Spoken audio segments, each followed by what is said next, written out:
My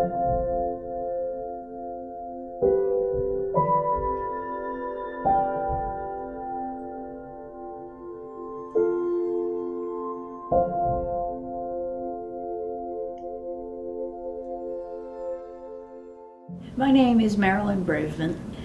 I became a feminist as an adult.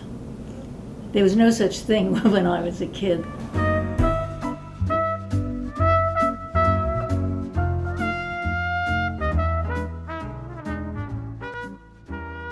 I guess it was when I got to middle school.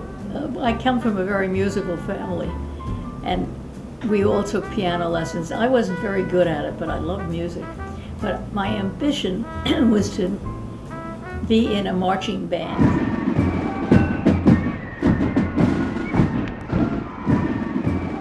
So I went to the music department and said I wanted to be in the marching band. I wanted to learn a wind instrument. You can't be in the marching band, I was told, because you have to wear a uniform, and the uniform is slacks, and girls are not permitted to wear them to school. And I was very disappointed. But then the music professor handed me a cello, and I put my arms and legs around the cello and fell in love. And I played the cello till the 60s.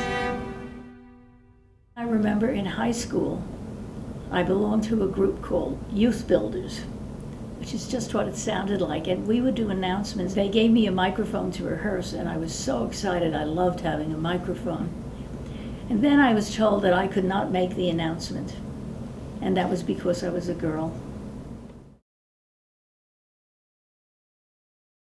I had a very disturbing experience at college. There was a student strike because the dormitory for ex-soldiers was segregated, different floors for blacks and for whites. And there was a student strike again about that, joined by a woman's strike because the most famous Spanish teacher didn't think they should have girls at City College. So he put all the girls in the back row in Spanish class and never called on us, and then gave us low marks because of a lack of oral contribution. So we went on strike, and a police came. It was a very orderly demonstration, but the police came on horses and raced into the crowd and terrified me. So although I remained an activist, I never went to another rally again. Too scared. Well, my first marriage, I tell jokingly, I used to say that I was a success because I married a doctor, and he was a failure because he married a poor girl. And it was true. In the 50s, I was a good housewife. I cooked dinner every night. I took care of the children once I had children. I didn't do much of anything. And then, of course, came the 60s. Suddenly, I was no longer content to be a nice housewife, and it was a big change in my life.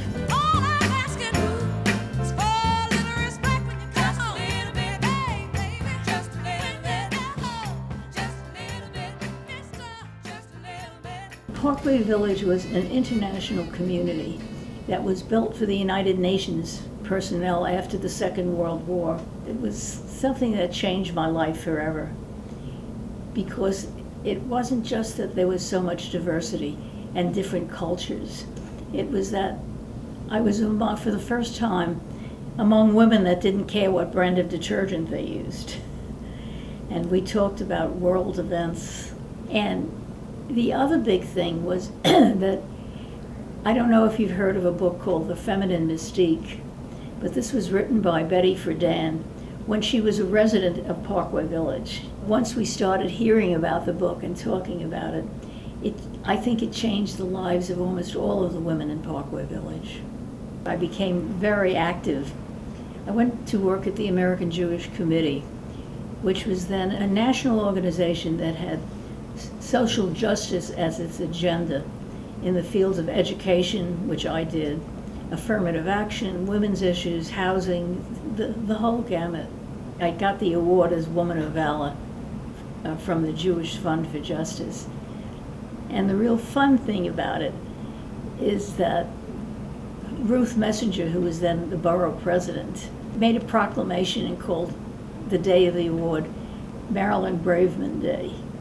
The award was given jointly with Bella Abzug. Between Bella and Betty Friedan, the women's movement grew and grew up.